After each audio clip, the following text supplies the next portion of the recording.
तो नमस्ते, प्रणाम। क्या हाल चाल है आप सबका। आशा करता हूँ आप सब स्वस्थ होंगे, मस्त होंगे। तो आज हम लेकर आए हैं क्लास 10th और 12th के लिए व्याकरण, जिसका टॉपिक का नाम है समास। तो समास 10th और 12th दोनों में पूछा जाता है हर वर्ष व्याकरण। तो समास किसे कहते हैं? दो या दो से अधिक शब्दों का जो संयोग होता है, जो संयोग होता है, जो संयोग होता है उसे क्या बोलते हैं? उसे समास कहते हैं। उसे समास कहते हैं। तो समास के अब पढ़ेंगे समास के भेद। समास के भेद। तो समास के 6 भेद होते हैं। समास के कितने भेद होते हैं? समास के 6 भेद होते हैं। 6 भेद कौन कौन होते हैं? तो पहला हो जाएगा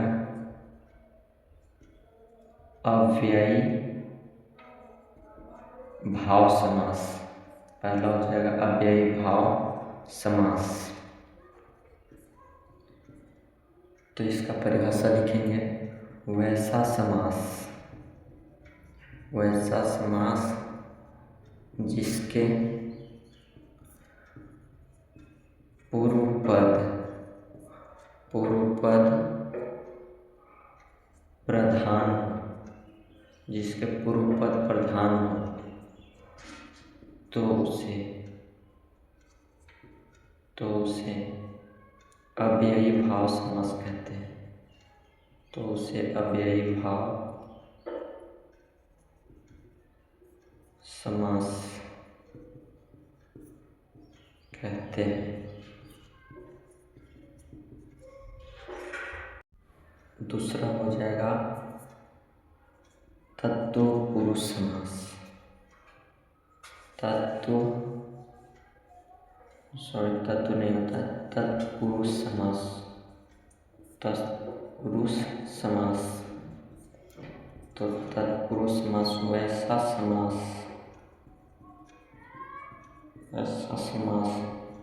जिसका पूर्व मतलब पहला होता है, जिसका अंतिम पद प्रधान हो, तो उसे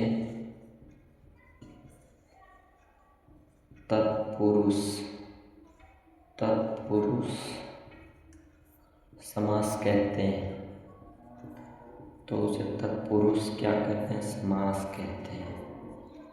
इसका एग्जाम्पल याद रखना बहुत इम्पोर्टेंट है। एग्जाम्पल यानी उदाहरण इसका हो जाएगा।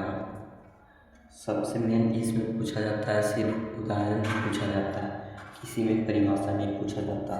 ये पूछा जाएगा समास के कितने भेद होते हैं? तो समास के 6 भेद होते हैं। पहला अव्ययी भाव समास, दूसरा तत्पुरुष समास, और इनमें से कौन अव्ययी भाव समास है? तो जो उदाहरण मिलेगा आशा है वही पूरा रहेगा। तो पहला उदाहरण हो जाएगा प्रतिदिन। दूसरा हो जाएगा यथाशक्ति।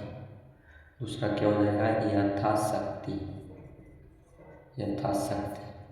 पहला पद प्रधान है, प्रति प्रधान है, यथा प्रधान है। शक्ति से कोई अर्थ नहीं निकलता है, शक्ति शब्द से कोई अर्थ नहीं निकलता है। जब ये दोनों साथ होते हैं तो समास होता है, और ये दोनों होते हैं तो कौन सा अर्थ निकलता है? यथाशक्ति।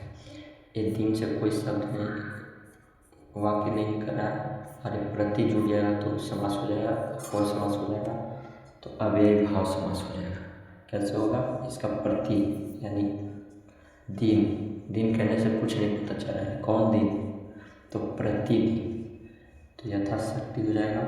तीसरा हो जाएगा आजीवन।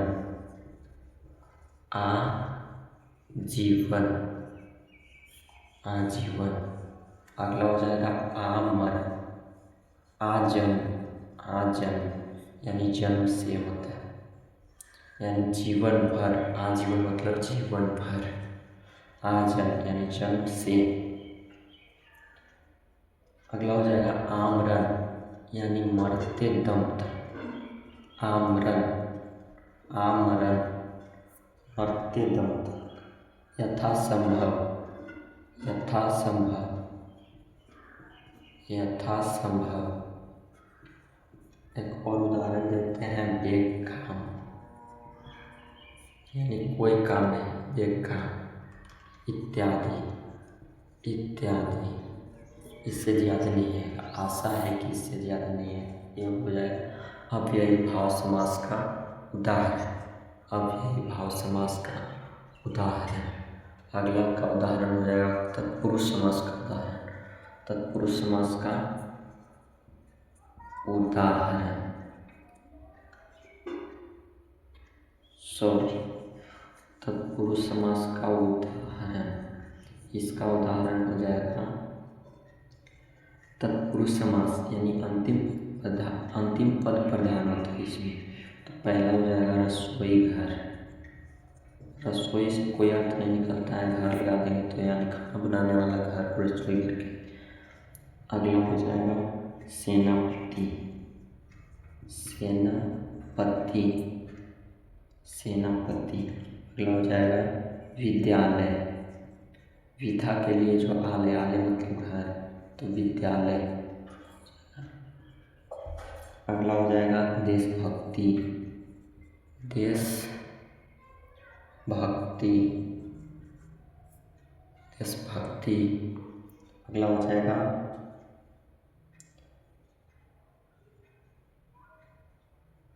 हथकड़ी। हथकड़ी, हथकड़ी। अगला हो जाएगा हथकड़ी। अगला हो जाएगा राज दरबार। राज दरबार। इसके बाद एक और हो जाएगा कामचोर। कामचोर बोलेगा तो कौन सा समास होगा? इत्यादि। कामचोर बोलेगा तो तत्पुरुष समास हो जाएगा, तत्पुरुष समास। अगला हो जाएगा तीसरा कर्मधारय समास। वैसा समास जिसका समस्त पद समानाधिकरण, समानाधिकरण, समानाधिकरण हो, तो उसे क्या कहेंगे? कर्मधारय। कर्मधारय, कर्मधारय समास कहते हैं। कर्मधारय समास कहते हैं। इसका मेन एग्जाम्पल होता है, कर्मधारय समास का एग्जाम्पल हो जाएगा नीलगाय। नीलगाय, नीलगाय। अगला हो जाएगा प्रिय सखा। प्रिय सखा। अगला हो जाएगा परमेश्वर। परमेश्वर। इसमें दोनों क्या है? समान अधिकार दोनों का, इसमें दोनों का समान अधिकार, इससे ज़्यादा नहीं आएगा। अगला चलते हैं चौथा। चौथा हो जाएगा द्विगु समास। द्विगु समास। वैसा समास, वैसा समास जिसका पूर्व पद संख्याबोधक हो। जिसका पूर्व पद क्या हो? संख्याबोधक हो, तो उसे द्विगु समास कहते हैं। तो उसे द्विगु समास कहते हैं। तो उसे द्विगु समास कहते हैं। एग्जाम्पल इसका क्या हो जाएगा? त्रिभुज, यानी प्रथम पद क्या हो जाएगा? त्रिभुज मतलब 3, गिनती। चतुर्भुज, चतुर्भुज। अगला हो जाएगा पंचवटी। पंचवटी। अगला हो जाएगा त्रिशूल। त्रिशूल। अगला हो जाएगा, अगला क्या हो जाएगा? चौराहा। चौराहा। अगला हो जाएगा पंचमुखी। पंचमुखी। अगला हो जाएगा दशानन। दशानन। इससे ज़्यादा नहीं आएगा, कॉन्फिडेंस के साथ, इससे ज़्यादा नहीं आएगा। इम्पोर्टेंट है किसके लिए? इम्पोर्टेंट इम्पोर्टेंट है ट्वेल्थ के लिए इम्पोर्टेंट है, ध्यान रखिएगा। 5वां नंबर बहुब्रीहि समास हुआ। समास में आए पदों को छोड़कर किसी अन्य पद की प्रधानता हो तो उसे बहुब्रीहि समास कहते हैं। जैसे उदाहरण के लिए लंबोदर जिसका उदर लंब हो अर्थात गणेश जी, वीणा पानी जिसके हाथ में वीणा अर्थात सरस्वती, दशानन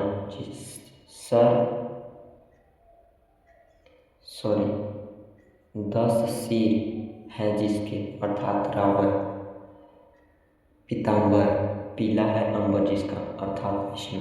इससे ज़्यादा आशा है कि नहीं है, जो ऐसे अर्थ निकलेगा उसे बहुब्रीहि समास बोलते। दूसरा भी याद रहता है तो इससे ज़्यादा भी द्वंद्व समास, वैसा समास जिसका दोनों पद प्रधान हो तो उसे द्वंद्व समास कहते हैं।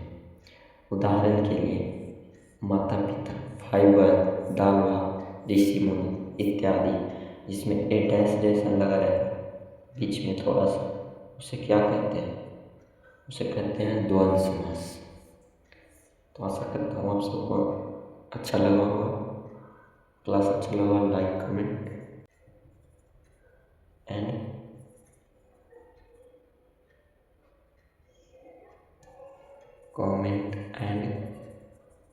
शेयर करें।